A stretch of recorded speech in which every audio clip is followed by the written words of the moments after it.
Uy, andyan pala kayo. Ayan, kung nakikita nyo, nandito na naman ako.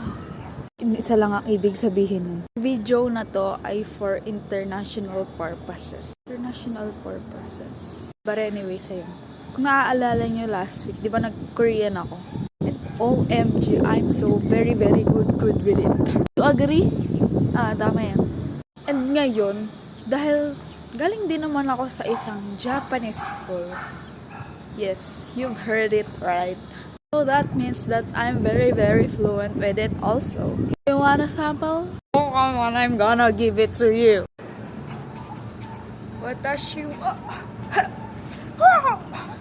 ibnida. Tugsuri ninyo.